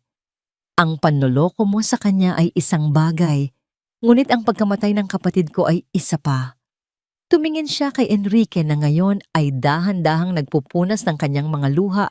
Ang sakit sa kanyang mga mata ay napapalitan na ng isang malamig at matigas na determinasyon. Tumawag ka ng pulis, senyorito, sabi ni Daniel. O ako mismo ang gagawa. Ang mga salita ni Daniel ay tumagos sa makapal na ulap ng sakit na bumabalot kay Enrique. Tumawag ka ng pulis. Ang utos ay simple, malinaw at nagbibigay ng isang landas palabas sa kaguluhan. Dahan-dahang itinaas ni Enrique ang kanyang tingin mula sa sahig. Ang kanyang mga mata, bagamat namumula pa sa pag-iyak, ay mayroon ng bagong liwanag, isang liwanag ng malamig na resolusyon. Ang lalaking durog at nalilito ay nawala na. Ang natira ay ang tagapagmana ng Hacienda del Sol, isang lalaking handa nang harapin ang katotohanan at gawin ang tama. Tumingin siya kay Catherine na ngayon ay nakasandal sa pader. Ang kanyang pagiging palaban ay napalitan ng isang tahimik na pagkatalo. Wala nang mga sigaw, wala nang mga paratang, tanging ang hubad na katotohanan ng kanyang mga kasalanan. Tapos na tayo, Catherine, sabi ni Enrique. Ang kanyang boses ay matatag at walang bahid ng pag-aalinlangan. Ang kasal ay kanselado na. Isang huling hikbi ang kumawala mula kay Catherine, ang tunog ng huling pag-asa na tuluyan ng naglaho. Hindi na nagsalita pa si Enrique. Kinuha niya ang kanyang telepono, hindi na ang kay Catherine, at nag-dial. Pagkatapos ng ilang sandali, nagsalita siya ng malinaw at may awtoridad. Kailangan ko ng mga pulis sa Hacienda del Sol. Mayroon kaming isang sitwasyon dito. Habang hinihintay nila ang pagdating ng mga awtoridad, isang mabigat na katahimikan ang bumalot sa silid. Bawat isa ay nasa kani-kanilang mundo ng pag-iisip. Si Francisco ay lumapit sa kanyang anak, hindi para ipagtanggol ito, kundi para umupo sa tabi nito isang ama na handang damayan ng kanyang anak sa pagharap sa mga kahihinatnan ng kanyang mga pagkakamali. Si Daniel ay tumayo malapit sa bintana, nakatingin sa malayo sa mga bukirin ng kape na sumasayaw sa hangin. Sa wakas, pagkatapos ng napakaraming taon, nararamdaman na niya ang bigat na unti-unting umaalis sa kanyang mga balikat. Ang katarungan para kay Ana ay malapit na. Nang dumating ang mga pulis, ang lahat ay naging formal at mabilis. Kinuha nila ang pahayag ni Daniel, ni Francisco at maging ni Enrique. Ang recording mula sa telepono ni Catherine ay nagsilbing matibay na ebidensya ng kanyang motibo at karakter. Mayroon akong testigo, sabi ni Daniel sa mga pulis isang huling ala, na hindi niya inaasahang ilalabas. Isang dating hardinero namin na tinakot ng mga Benson para manahimik. Handa na siyang magsalita ngayon. Iyon ang huling pako sa kabaong ni Catherine. 2 pulis ang lumapit sa kanya. Senyorita Benson, kailangan niyo po naming isama sa presinto para sa karagdagang investigasyon. Walang pagtutol, walang paglaban. Dahan-dahan siyang tumayo na parang isang manikang wala ng buhay. Habang dinadala siya palabas ang kanyang mga mata, ay naghahanap ng isang huling bagay. Huminto siya sa tapat ni Leah. Ang kanilang mga mata ay nagtagpo. Ang mga mata ni Catherine ay puno ng isang mapait na pagkilala, ang pagkilala na ang hamak na katulong na ito na kanyang minaliit at tinangkang sirain ang siyang naging simula ng kanyang pagbagsak. Ang mga mata naman ni Leah ay hindi nagpakita ng tagumpay o galak. Nagpakita lamang ito ng awa. Habang papalabas na ng pinto si Catherine, lumingon siya at tumingin kay Enrique sa huling pagkakataon. Minahal kita, Enrique. Bulong niya, ang kanyang boses ay tapat sa unang pagkakataon. Sa paraang alam ko, isang malungkot na ngiti ang sumilay sa mga labi ni Enrique. Sana nga, halos pabulong niyang sagot. At pagkatapos nawala na siya, ang pinto ay nagsara at kasama nito isang madilim na kabanata ng Hacienda del Sol ang tuluyan ng natapos. Lumipas ang ilang buwan. Ang iskandalo ay dahan-dahang humupa. Sa tulong ng mga matapat na kaibigan at kasosyo na naantig sa kanyang katapatan, nagawa ni Enrique na muling ayusin ang pananalapi ng asyenda. Nabenta niya ang ilang hindi mahahalagang ari-arian, nakipag-ayos sa mga bangko, at ibinalik ang pokus ng negosyo sa kalidad ng kanilang kape. Ang Hacienda del Sol, bagamat mas maliit, ay naging mas matatag. Si Francisco ay humarap sa kaso ng panunuhol at pagtatakip ng krimen. Si Daniel ay nakahanap ng kapayapaan at ginamit ang perang ibinigay ni Enrique bilang daños perjuicios upang tuparin ang pangarap ni Ana. Nagsimula siyang mag-aral muli ng inhinyerya. Isang hapon, habang naglalakad si Enrique sa hardin, ang parehong hardin, kung saan nagsimula ang lahat, nakita niya si Leah na nag-aalaga ng mga rosas.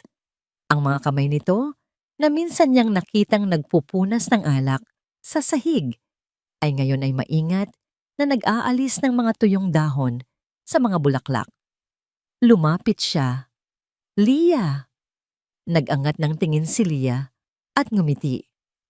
Senyorito Enrique. Enrique na lang, sabi niya. Wala na akong karapatan sa titulong yan. Tumingin siya sa paligid. Pinaganda mo ang hardin. Lahat po kami ay nagtutulungan, sagot ni Leah. Mas masaya na po ang mga tao dito ngayon. Tinitigan ni Enrique ang dalaga. Ang kanyang simpleng damit, ang kanyang tapat na mga mata, ang kanyang tahimik na lakas. Siya ang kumakatawan sa lahat ng bagay na hindi si Catherine. Siya ang katotohanan.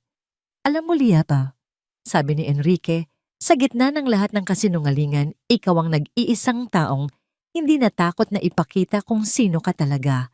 Hindi mo sinubukang lumaban. Pinili mo lang na huwag yumuko at sa paggawa noon, iniligtas mo hindi lamang ako, kundi ang buong asyenda. Namula ang mga pisngi ni Leah. Ginawa ko lang po kung ano ang tama. At iyon ang pinakamahalaga sa lahat, sabi ni Enrique. Ngumiti siya isang tunay at magaan na ngiti sa unang pagkakataon sa loob ng mahabang panahon. Gusto kong mag-alok sa iyo ng isang bagay, hindi bilang katulong. Nakita ko ang iyong talino. Gusto kong pag-aralin ka, maging accountant manager. Kahit ano ang gusto mo. At pagkatapos, bumalik ka rito at tulungan mo akong itayong muli ang lugar na ito sa tamang paraan. Ang mga mata ni Leah ay napuno ng mga luha. Ngunit sa pagkakataong ito, mga luha ng kagalakan. Hindi siya makapagsalita. Tumango na lamang siya ng paulit-ulit. Tumayo silang dalawa magkatabi na katingin sa mga hanay ng puno ng kape na humahalik sa paanan ng mga bundok. Ang araw ay dahan-dahang lumulubog, nag-iiwan ng mga kulay kahel at lila sa kalangitan. Ito ay ang pagtatapos ng isang mahaba at masakit na araw. Ngunit para sa Hacienda del Sol at para sa 2 taong nakatayo roon, malinaw na ito ay ang simula ng isang bagong umaga. Isang umagang itinayo, hindi sa mga kasinungalingan, kundi sa katotohanan, katarungan at pag-asa. Lumipas ang mga linggo. Ang hangin sa Hacienda del Sol ay nagbago. Ang dating takot na bumabalot sa bawat sulok ay napalitan ng isang magaan at maingat na optimismo. Ang mga tawanan ng mga manggagawa na dati pabulong lamang ay ngayon ay mas malaya ng naririnig habang sila'y nagtatrabaho sa mga bukirin ng kape. Ang gabi ay ang paboritong oras ni Leah. Matapos ang kanyang mga gawain sa mansyon sa ilalim ng liwanag ng isang maliit na bombilya sa kanyang silid, ang kanyang mundo ay lumalawak. Ang luma, ngunit gumaganang laptop na ibinigay sa kanya ni Enrique, ang kanyang naging bintana sa isang bagong kinabukasan. Sa screen, isang professor ang masusing nagpapaliwanag tungkol sa mga prinsipyo ng accounting, mga debit-credit assets at liabilities. Bawat salita ay kanyang isinusulat sa isang kwaderno, bawat konsepto ay kanyang sinasaulo. Ito na ang katuparan ng isang pangarap na matagal na niyang ibinaon. Isang gabi habang abala si Leah sa kanyang pag-aaral, dumaan si Enrique sa pasilyo. Natigilan siya sa may bahagyang nakabukas na pinto at pinanood ang dalaga. Nakita niya ang determinasyon sa mukha nito, ang paraan ng pagkagat nito sa dulo ng kanyang pluma habang nag-iisip. Isang nangiti ang sumilay sa mga labi ni Enrique, isang tunay na ngiti na matagal nang hindi niya naramdaman. Ang pagtulong kay Leah na mag-aral ay isa sa mga unang desisyon na ginawa niya na nagbigay sa kanya ng pakiramdam na siya'y gumagawa ng tama. Sa kanyang opisina, tinitingnan ni Enrique ang mga numero sa kanyang sariling ledger. Isang maliit na kontrata mula sa isang independent coffee shop sa Maynila na naghahanap ng single origin na kape ang nagbigay sa kanila ng kaunting kita. Hindi ito malaki, ngunit ito ay isang patunay. Isang patunay na may pag-asa. Ito ang unang pagkakataon sa loob ng maraming buwan na nakaramdam siya ng hindi lang basta ginhawa, kundi ng tunay na pag-asa. Ngunit ang kapayapaan sa Hacienda del Sol ay isang manipis na salamin at ito ay malapit ng mabasag. Kinabukasan, isang makintab at itim na sasakyan ang pumasok sa tarangkahan ng asyenda. Isang sasakyang hindi nababagay sa simpleng kapaligiran. Mula rito ay bumaba ang isang lalaking nasa katanghalian ng kanyang edad, nakasuot ng isang mamahaling suit at may dalang isang leather na briefcase. Ang kanyang mukha ay formal at walang emosyon. "May appointment po ako kay Senyorito Enrique del Sol," sabi niya sa gwardiya. "Ang pangalan ko ay Attorney Diaz." Sa opisina ni Enrique, inilatag ni Attorney Diaz ang kanyang pakay nang walang paligoy-ligoy. "Narito ako bilang kinatawan ni Don Ricardo Valderrama, ang may-ari ng Hacienda Valderrama." Sa pagbanggit pa lamang ng pangalan, isang kaba ang naramdaman ni Enrique. Ang mga Valderrama ay ang kanilang pinakamalaking katunggali, isang pamilyang may reputasyon sa pagiging agresibo sa negosyo. Si Ricardo sa partikular ay kilala bilang isang agila, isang mandaragit na nag-aabang sa himpapawid, naghihintay na bumulusok sa sinumang mahinang biktima. Ang aking kliyente, nagpatuloy ang abogado, ay nababahala sa kasalukuyang estado ng Hacienda del Sol, ang mga utang ang pagbaba ng produksyon ng kamakailang iskandalo. Ang bawat salita ay binitiwan na parang isang bato. Dahil sa matagal na pagkakaibigan ng ating mga pamilya, nag-aalok si Don Ricardo ng isang solusyon. Binuksan niya ang kanyang briefcase at inilabas ang isang folder. Inilapag niya ito sa mesa ni Enrique. Isang alok para bilhin ang kabuuan ng Hacienda del Sol. Ang presyo ay higit pa sa mapagbigay kung isa sa alang-alang ang mga pangyayari. Binuksan ni Enrique ang folder. Nakita niya ang isang numero. Ang mapagbigay na alok ay isang malinaw na insulto. Ito ay sapat lamang upang bayaran ang kanilang mga utang sa bangko at halos wala nang matitira para sa kanya o sa mga manggagawa. Ito ay hindi isang alok para tumulong. Ito ay isang alok para lamunin sila ng buo. Isang malamig na galit ang gumapang sa kalooban ni Enrique. Sabihin mo sa iyong kliyente, sabi niya, dahan-dahang isinasara ang folder at itinutulak ito pabalik sa mesa na ang Hacienda del Sol ay hindi ipinagbibili. Tumayo ang abogado, walang pagbabago sa kanyang ekspresyon. Pag-isipan ninyong mabuti, senyorito. Ang alok na ito ay may bisa lamang sa loob ng isang linggo. Ang isang agila ay hindi nag-aabang magpakailanman. Ang anino ng agila ay bumagsak na sa Hacienda del Sol. Ang pagtanggi ni Enrique ay hindi tinanggap ng basta-basta ni Ricardo Valderrama. Kung hindi niya makuha ang asyenda sa pamamagitan ng pera, gagawin niya ito sa pamamagitan ng pagwasak dito mula sa loob. Ilang araw pagkatapos ng pagbisita ng abogado, isang hindi inaasahang bisita ang dumating sa maliit na bahay ni Gregorio sa gilid ng asyenda. Isang lalaking nakasuot ng barong ang nagpakilala bilang manager ng Hacienda Valderrama. Mang Gregorio, sabi ng lalaki, ang kanyang boses ay malambing at mapang-akit. Kilala namin ang iyong husay. Alam namin na ikaw ang puso ng operasyon dito sa Del Sol. Si Don Ricardo ay humahanga sa iyong katapatan. Nag-alok siya ng isang tasa ng kape na dala niya isang espesyal na timpla mula sa Valderrama. Ang katapatan ay dapat sinusuklian. Nagpatuloy ang manager. Nais ka naming imbitahan na sumama sa amin. Doblehin namin ang iyong sahod. Bibigyan ka namin ng bagong bahay mas malaki kaysa dito. At ang pinakamahalaga, sasagutin namin ang pag-aaral ng lahat ng iyong mga apo hanggang kolehiyo. Natigilan si Gregorio. Ang alok ay hindi ka panipaniwala. Ito ay isang alok na makakapagpabago sa buhay ng kanyang buong pamilya.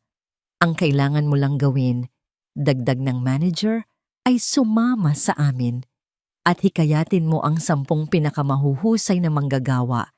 Dito ang mga picker, ang mga roaster na sumama sa iyo. Isang bagong simula para sa inyong lahat na may garantisadong kinabukasan. Tinitigan ni Gregorio ang lalaki. Tinitigan niya ang alok na nakalatag sa kanyang harapan. Nakita niya ang kinabukasan ng kanyang mga apo, isang kinabukasang hindi niya kayang ibigay. Ngunit nakita rin niya ang mukha ng yumaong si Senyora Aurora, ang tiwala sa mga mata ni Senyorito Enrique, at ang mga pamilyang umaasa sa asyenda. Kinagabihan, nagmamadaling kumatok si Gregorio sa pinto ng opisina ni Enrique. Ang kanyang mukha ay seryoso at puno ng pag-aalala. Senyorito, sabi niya pagkatapos isalaysay ang lahat, pinuntahan nila ako. Isang bagong takot ang naramdaman ni Enrique, isang takot na mas malala pa kaysa sa utang sa bangko. Ang pag-atake ay hindi na lamang sa kanyang lupa. Ito ay isang pag-atake sa kaluluwa ng kanyang asyenda, ang mga tao nito. Tinanggihan ko sila siyempre, mariing sabi ni Gregorio. Ang kanyang mga mata ay nagpakita ng hindi matitinag na katapatan. Ang buhay ko ay utang ko sa mga Del Sol. Nagpasalamat si Enrique, ngunit ang pag-aalala ay hindi nawala. Ngunit nag-aalangang dagdag ni Gregorio at ang mga salitang ito ang siyang nagbigay buhay sa pinakamalaking kinatatakutan ni Enrique. Senyorito, ako'y matanda na at ang katapatan ko'y sa Del Sol lamang. Ngunit ang mga mas bata na may mga pamilyang pinapakain, hindi ko sila masisisi kung sila'y matukso. Ang katahimikan sa pagitan nilang dalawa ay napuno ng isang masakit na katotohanan. Ang laban para sa Hacienda del Sol ay hindi na lamang laban sa isang mandaragit na agila sa labas. Ang tunay na laban ay para sa puso at katapatan ng mga taong nasa loob mismo ng kanilang bakuran. Ang balita tungkol sa alok ni Ricardo Valderrama ay kumalat sa hanay ng mga manggagawa na parang isang lihim na apoy, mabilis tahimik ngunit nakakapasong. Walang hayagang nag-uusap tungkol dito, ngunit nararamdaman ito sa hangin. Sa mga tinginan na umiiwas sa mga katahimikang mas matagal kaysa sa karaniwan, sa biglaang pagtigil ng mga usapan kapag may opisyal na dumarating. Naramdaman ni Enrique na kailangan niyang harapin ang ahas bago pa ito makapanglason. Isang umaga, ipinatawag niya ang lahat ng manggagawa sa malaking bodega kung saan ibinibilad ang mga butil ng kape. Ang amoy ng hilaw na kape ay bumalot sa lugar. Tumayo si Enrique sa harap nila, hindi sa isang entablado, kundi sa kaparehong antas. Si Gregorio ay nasa kanyang tabi. Magandang umaga sa inyong lahat. Panimula ni Enrique, ang kanyang boses ay kalmado ngunit may bigat. Mayroon akong kailangang sabihin sa inyo. Hindi ito tsismis, ito ay katotohanan. Ikinuwento niya ang tungkol sa alok ni Ricardo Valderrama, ang pagtatangkang bilhin ang asyenda, at ang mas bagong pagtatangkang kunin ang kanilang mga pinakamahuhusay na tauhan. Sinabi niya ito ng diretso, walang pagtatakip, walang paninisi. Alam ko ang iniisip ng ilan sa inyo. Pagpapatuloy niya ang kanyang mga mata, ay lumibot sinusubukang salubungin ang tingin ng bawat isa. Mas malaki ang sahod, may mga benepisyo, isang masiguradong kinabukasan. Hindi ko kayo masisisi kung pag-iisipan ninyo iyon. Ilang mga manggagawa ang napayuko. Ang katotohanan sa mga salita ni Enrique ay tumama sa kanila. Hindi ko kayo pipiliting manatili, sabi ni Enrique. Hindi ko kayo pagbabantaan. Malaya kayong pumili. Pero ito lang ang maipapangako ko sa inyo. Ang Hacienda del Sol ay hindi susuko. Hindi ko ito ibebenta. Ang lupang ito ay minana ko. Hindi lang mula sa aking mga magulang, kundi pati na rin mula sa inyong mga ninuno na nagbuhos ng kanilang pawis dito. At mananatili akong nakatayo dito, lalaban ako kahit na ako na lang mag-isa ang matira. Pagkatapos ng kanyang mga salita, isang nakabibinging katahimikan ang naghari. Walang pumalakpak, walang naghiyawan. Naglakad lamang sila pabalik sa kanilang mga trabaho, mas tahimik kaysa dati, dala-dala ang bigat ng isang desisyon. Nang gabing iyon, hindi mapakali si Lia. Ang mga aralin niya sa accounting ay tila walang saysay kumpara sa problemang kinakaharap nila. Alam niyang ang katapatan ay hindi kayang magpakain ng isang gutom na pamilya. Kailangan nila ng isang tunay na plano, isang bagay na makakapagbigay ng pag-asa. Kinuha niya ang lahat ng ledger ng asyenda na ipinagkatiwala sa kanya ni Enrique. Hanggang hating gabi sa liwanag ng kanyang maliit na ilaw, pinag-aralan niya ang bawat numero, bawat gastos, bawat kita. Gamit ang mga prinsipyo na kanyang natutunan, hindi lamang siya tumingin sa mga numero. Sinubukan niyang basahin ang kwento sa likod ng mga ito. At doon niya natuklasan ang isang masakit na katotohanan. Ang problema ng Hacienda del Sol ay hindi lang ang mga utang nito. Ang problema ay nasa mga ugat na. Ang kanilang mga puno ng kape ay matatanda na. Ang kanilang mga pamamaraan sa pag-ani ay lumana. Ang kanilang produkto, isang ordinaryong Robusta blend, ay ibinebenta nila sa napakamurang halaga sa mga malalaking korporasyon. Sila ay nagtatrabaho ng husto, ngunit para sa kakarampot na kita. Isang ideya ang nagsimulang mabuo sa kanyang isipan. Isang ideya na napakalaki, napakadelikado, at napakabaliw. Kinaumagahan nilapitan niya si Enrique sa opisina nito. Ang mga mata ni Lia ay mayroong apoy na hindi pa nakikita ni Enrique dati. Senyorito Enrique, pagtatama niya sa sarili, may naisip po ako. Inilatag niya ang mga ledgers sa mesa. Ang problema po natin ay hindi lang pera. Ang problema po ay ang ating produkto. Nagbebenta po tayo ng buhangin sa disyerto. Ordinaryong kape sa isang merkado na puno na nito. Ano ang gusto mong sabihin? Tanong ni Enrique naguguluhan. Kailangan nating magbago. Sabi ni Lia, ang kanyang boses ay puno ng pagnanasa. Mayroon tayong lupa, mayroon tayong klima, mayroon tayong mga tao. Bakit hindi tayo magtanim ng isang bagay na espesyal, mga Arabica beans na may mataas na kalidad, mga geisha variety, specialty coffee. Ang mga yon ay ibinebenta sa presyong 5 beses na mas mataas kaysa sa atin. Kailangan nating bumuo ng sarili nating brand. Hindi na tayo magbebenta sa mga middlemen. Magbebenta tayo ng diretso sa mga coffee shop, sa mga connoisseur, kahit sa ibang bansa. Nakatingin lang si Enrique na bibigla sa kanyang naririnig. Ang plano ay matalino, ngunit, Lia, wala tayong pera para dyan. Sabi niya, ang realidad ay sumampal sa kanya. Ang pagtatanim ng bagong variety ay aabutin ng taon. Ang pagbili ng mga bagong kagamitan, ang pag-aaral ng mga bagong proseso. Saan tayo kukuha ng puhunan? Uutang po tayo.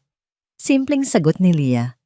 Isang huling maliit na pautang, hindi para bayaran ang mga lumang utang, kundi para mamuhunan sa ating kinabukasan. Ipapakita natin sa bangko ang planong ito. Ipapakita natin na mayroon tayong paraan para makabangon. Ang kanilang pag-uusap ay natigil ng isang manggagawa ang humahangos na pumasok sa opisina. Senyorito, senyorito ang tubig. Nagmamadali silang lumabas. Sa dulo ng kanilang lupain, kung saan dumadaloy ang isang maliit na kanal na nagsisilbing pangunahing irigasyon mula sa isang ilog, natuklasan nila ang problema. Isang bagong pader na gawa sa sako ng buhangin at mga bato ang itinayo. Hinaharangan ang daloy ng tubig patungo sa kanilang asyenda. Ang lahat ng tubig ay inililihis patungo sa mga lupain ng Hacienda Valderrama sa kabilang panig. Isang malinaw na mensahe. Si Ricardo Valderrama ay hindi na lang nag-aalok ng pera. Nagsisimula na siyang sumakal. Si Enrique ay napatingin sa natutuyong lupa sa mga batang puno ng kape na nagsisimula ng malanta sa ilalim ng matinding sikat ng araw. Naramdaman niya ang galit na kumukulo sa loob niya. Ngunit sa ilalim ng galit na yon, isang bagay ang nagbago. Ang pag-atake ni Ricardo, ang desperadong sitwasyon, ang baliw. Ngunit napakatalinong plano ni Lia. Lahat ng ito ay nagsama-sama sa kanyang isipan. Ang takot na dati niyang nararamdaman ay napalitan ng isang matigas na determinasyon. Wala na siyang pakialam kung matalo man siya. Ngunit kung siya'y matatalo, lalaban siya hanggang sa huli. Tumingin siya kay Gregorio na nakatayo sa tabi niya, ang mukha ay kulubot sa pag-aalala. Gregorio, sabi ni Enrique, ang kanyang boses ay malinaw at matatag na parang bakal. Sabihin mo sa mga tao, hindi tayo susuko, lalaban tayo. Pagkatapos ay bumaling siya kay Lia na nakatingin sa kanya, ang mga mata ay puno ng pag-asa at kaba. Isang bagong uri ng respeto ang nakita niya sa mga mata ng dalaga. Respeto, hindi para sa isang amo, kundi para sa isang kapareha. Gawin natin ang plano mo, sabi ni Enrique. Sa sandaling iyon, sa tabi ng natutuyong kanal, sa ilalim ng nagbabantang anino ng kanilang kaaway, Isang hindi inaasahang alyansa ang nabuo. Ang amo at ang dating katulong, ang puso at ang utak, ang simula ng kanilang tunay na laban. Ang bodega ay muling napuno ng mga manggagawa. Ngunit sa pagkakataong ito, iba na ang pakiramdam. Wala na ang bigat ng pag-aalinlangan. Napalitan ito ng kuryosidad at isang kislap ng nag-aapoy na pagsuway. Ang balita tungkol sa pagharang ng tubig ay kumalat na at ang ginawang pandudusta ni Ricardo Valderrama ay nagsilbing panggatong sa kanilang mga kalooban. Tumayo sa harapan sina Enrique at Lia. Hindi na sila amo at empleyado. Sila ay mga general na naghahanda para sa isang digmaan. Inilatag ni Lia sa isang malaking pisara ang kanyang plano gamit ang mga numero at mga chart na kanyang natutunan. Ipinaliwanag niya ang pagkakaiba ng presyo ng Robusta at Arabica, ang konsepto ng farm to cup, at ang potensyal na kita. Ang kanyang boses ay kalmado at puno ng kumpiyansa. Marami sa mga manggagawa sa unang pagkakataon ay nakakita ng isang malinaw na landas palabas sa kanilang paulit-ulit na paghihirap. Pagkatapos magsalita ni Lia, si Enrique naman ang humakbang. Tumingin siya sa mga mukha sa kanyang harapan, mga mukhang pamilyar sa kanya, mula pa pagkabata, mga mukhang nagpapakita ng hirap at pagtitiis. Ang planong ito ay isang malaking sugal. Tapat niyang sinabi, "Maaring mabigo tayo, maaring mawala sa atin ang lahat." Huminto siya, hinayaang lumubog ang bigat ng kanyang mga salita. Ngunit kung magtatagumpay tayo, ipinapangako ko sa inyo, hindi na ito mananatiling asyenda ko. Itinuro niya ang bawat isa sa kanila. Ito ay magiging ating asyenda.